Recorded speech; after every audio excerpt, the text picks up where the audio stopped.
Tales of fairies exist all over the world, and there are hundreds to choose from right here in the British Isles. Yet they often have a particular flavour or motif that lets you group them together. One of the common motifs of folk tales in the northeast of England is that of dancing fairies, and it does seem that the fairies in these parts loved a good feast or a sing-song after dark. Now, many of the stories are benign, with fairies simply enjoying a good knees up and largely leaving human witnesses alone. Others see the fairies try to invite humans to join them, many of whom are never seen again.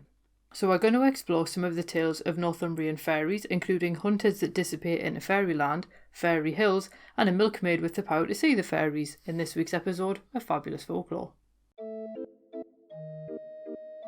Hello there and welcome to Fabulous Folklore, the podcast for all things folklore, occult and just a bit weird. I'm your host Icy Sedgwick, blogger, fantasy author and your guide into these rather mysterious realms. I've got some rare things to show you, so come on in, take a look around, but be careful not to touch anything. These things sometimes bite. Well, hello there, and welcome back to Fabulous Folklore with me, your host, Icy Sedgwick, and welcome to June. We are jumping straight into a new theme this month, and we're going to be having a look at largely folklore from my neck of the woods for various logistical reasons, and we're going to kick things off with looking at Northumbrian fairies, and in particular the dancing motif that appears in various folk tales about them. And these do appear in folk tales all over England and indeed the rest of the British Isles as well, so while you're listening you can always think of any versions you know that are near you that sound really familiar. I do also want to point out the difference between Northumberland and Northumbria before I get started, because Northumberland is essentially just the county that stretches from the borders in the north to the River Tyne in the south, with Cumbria to the west and the North Sea to the east. And Northumbria, by comparison, is the ancient kingdom that once stretched from the Firth of Forth in the north all the way down to the Humber in the south. Now, eventually the Scots conquered the part of Northumbria north of the Cheviot Hills, and the Danes grabbed the land south of the Tees, and then the Normans later divided what was left into Northumberland and County Durham. So if anyone wonders why I'm talking about Teesdale in an episode related to Northumbrian fairies, that's because Teesdale was originally part of Northumbria, although obviously it isn't now. So just that little disclaimer out of the way, because there's always going to be some person who decides to try and go, well actually, so there is a reason why I've used Northumbria and not Northumberland. But we're going to go on to the fairies, and the fairies in Northumbria do take a lot of different forms, and there's one particular set of fairies that were described as being small yet well proportioned, and they had golden hair and rode cream coloured ponies. Now the fairies apparently attach bells to their reins and occasionally sometimes their manes, although the ponies' hooves also made no marks on the ground, and that's how you could tell that they weren't genuine ponies. Now these fairies lived underground among the hills, and people would say that they could hear singing and dancing if they lay down to press their ear against the ground. Two such hills are Castle Hill at Bishopton in Teesdale and then Tower Hill at Middleton in Teesdale, and that might also be news to the Conyers family who actually built their fortress at Bishopton. And you do get this particular motif in folklore, as I say, in other parts of the country where there's an idea that if you were to visit a particular hill, the fairies are inside it. And there's also quite a cool legend that the town of Ferry Hill in County Durham is actually a derivation of Fairy Hill. However, as we discovered in the Folklore of Place Names episode, another theory claims that the name Ferry Hill comes from Fiergan, which was an Old English word meaning wooded hill, and a dictionary of British place names also backs that one up, saying Fergan means wooded hill and hill is just hill, so Ferry Hill is essentially actually wooded hill, which is nowhere near as cool as Fairy Hill, but it does just show how stories of fairies in the area involving singing and dancing could have such an impact on the local populace and their stories. Now I should point out, some of the stories are actually quite pedestrian. So for example, a pile of stones made up a mound near Houghton-le Spring between Hetton and Eppleton, and there was a small hole at the top which locals called the Fairies' Cradle, and according to legend, a ghostly minstrel played music on his magical pipe and the fairies danced along. And that's literally all there is about it.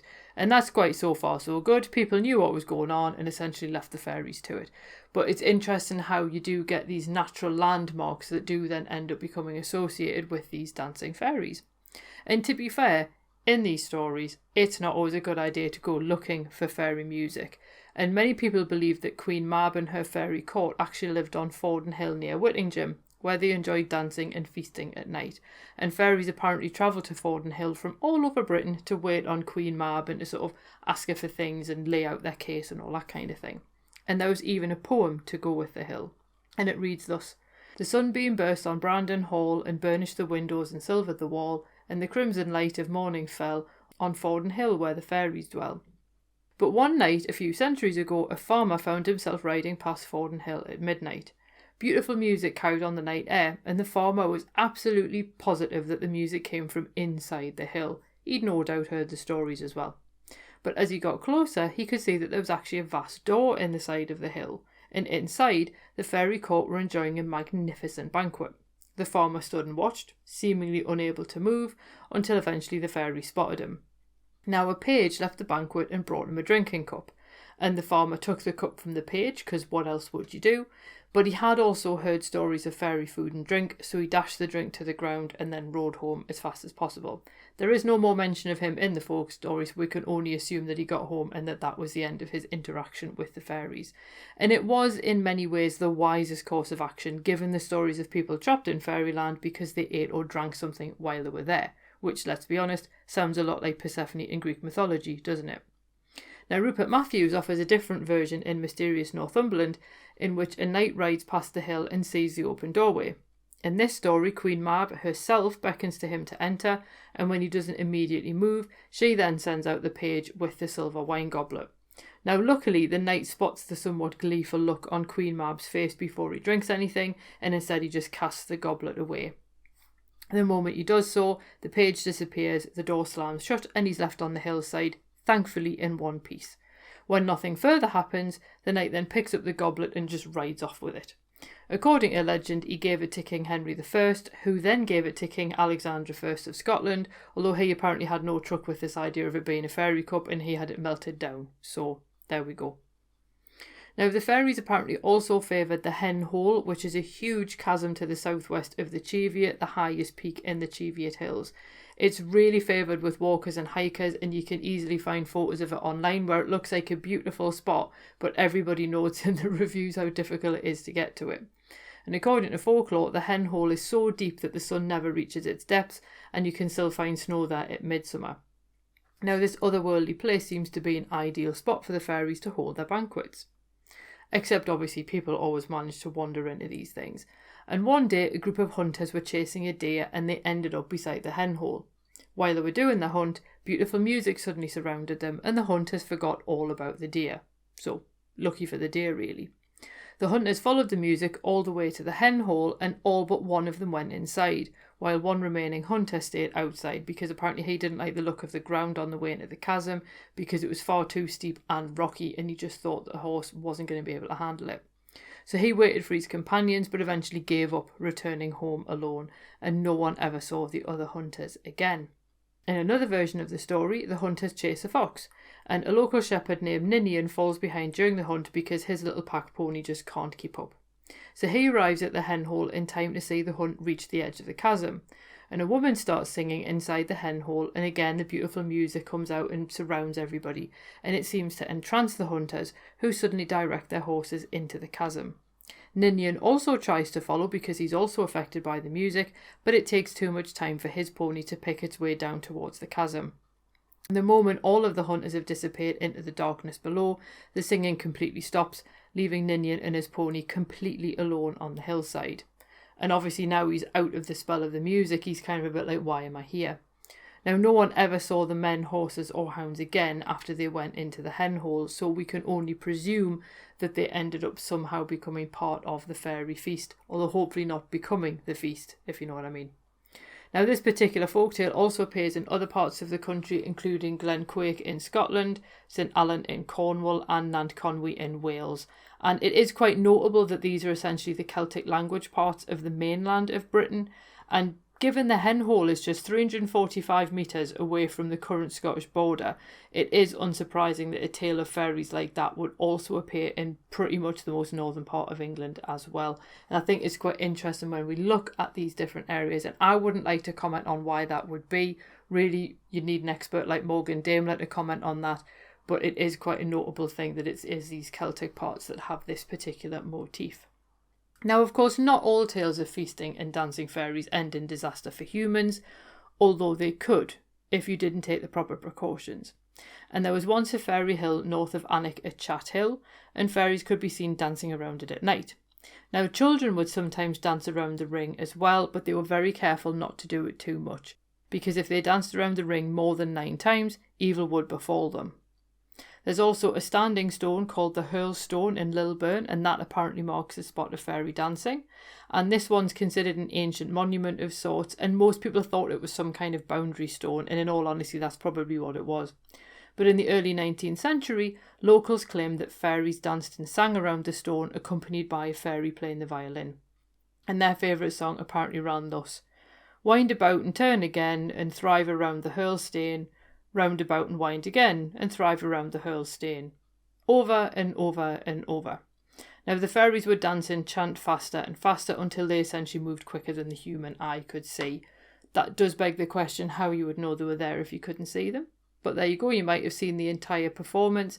And again, that particular story doesn't really have any interaction with people. It's just people were aware that they were doing it and kind of let them get on with it. Which, to be honest with you, is probably, again, the best way of doing things.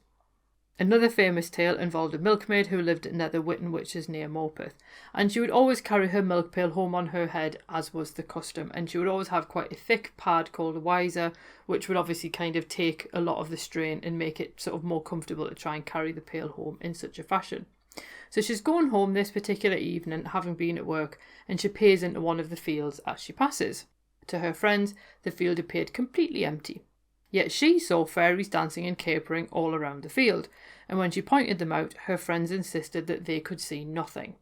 Now, the milkmaid told her family when she got home, and they then prompted her to investigate further. And lo and behold, she found a 4-leaf clover under the pail. Some people say it was instead of the pad, other people say it was alongside the pad, but either way, according to folklore, having a 4-leaf clover did give the holder the ability to see fairies. Now again, it's quite a nice little story in the fact that she's given this evidence of being able to see them, but doesn't actually interact with them and therefore comes to no harm, which is the important part of the story. I mean, obviously not every interaction with fairies sees someone come to harm.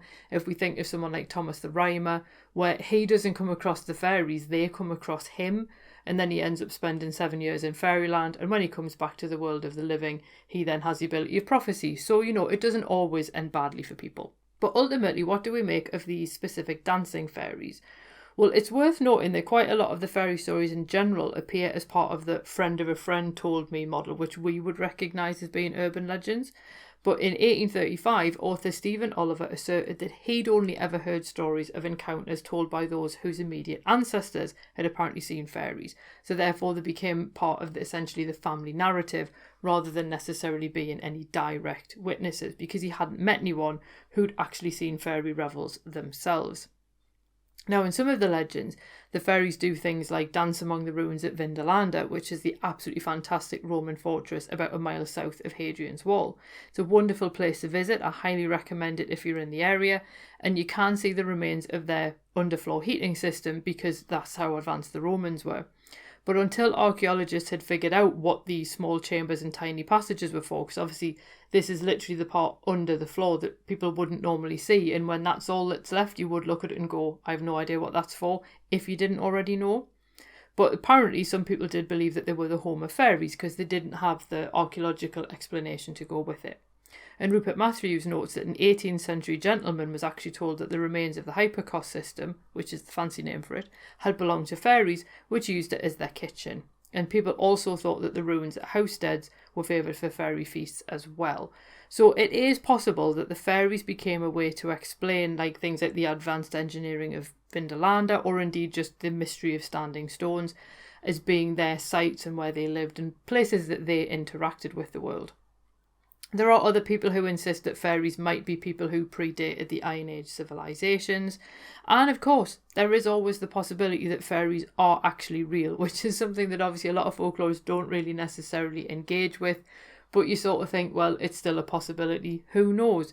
And if you're thinking, oh my God, Icy, have you gone mad? What I would actually recommend you do is check out the Modern Fairy Sightings podcast for much more recent stories of fairy encounters. Because obviously if we've got Stephen Oliver in 1835 going, no one's actually personally encountered any, you kind of think, well, Were people still encountering them and just not talking about them? Because obviously ghosts became the in thing again in the 19th century, and then you move into the 20th century and you start getting the likes of aliens. So who's to say that they're not all just part of a different realm that we can't perceive? It could, of course, just simply be that people take an existing folktale and use it to explain something that they can't otherwise explain. So I wouldn't say one way or the other. It's just an option that is there if you're interested. And I would suggest having a look at the Modern Fairy Sightings podcast, mostly because Ronald Hutton's in one of the episodes, for God's sake. So let's see what an absolute expert like him has to say about the whole thing. But anyway, I would love to know what you make of dancing fairies. Do you think that these are explanations of somehow maybe natural phenomena? Maybe it's something to do with weather, something like that. Are they stories to explain features in the landscape that we otherwise can't explain? Something like how deep and dangerous Hen Hall is. Would we prefer to think that people had been taken by fairies rather than like died in a mangled mess at the bottom of a really deep ravine? Or is there something else going on that we just haven't really grasped yet? Please feel free to let me know. As I say, you can message me on Instagram, on Twitter, you can leave comments on YouTube, or the blog post that this episode is for, wherever you fancy, and let me know if you've ever seen a fairy. That's also an option if you want to as well. Or you can obviously report it to Joe at the Modern Fairy Sightings podcast as well. I'll put all the links for various bits and pieces in the show notes below as ever. Next week, I think we are going to have a look at some of the, and I'm saying vampire in like inverted commas here, some of the vampire stories that we'll have in this neck of the woods, just to see how they kind of vary from what we would consider like a vampire story now, just so you know what's coming up. So I hope that you enjoy that one as well. So without any further ado, I'll let you go back to whatever it was you were doing. I hope you have a marvellous day, week, month ahead, and I'll see you soon. Cheerio. Well, thanks for listening, and I hope you enjoyed that episode. If you did, feel free to leave a review wherever you listen to podcasts, because that helps other people find the show too. It also takes between 4 and 6 hours to research, write, record and edit these episodes, so if you want to help support my time in doing that, then you can buy me a coffee, or you can join the Fabulous Folklore family on Patreon and enjoy extra benefits, including exclusive episodes and articles and even illustrated talks. All the links you need are below, and thanks in advance.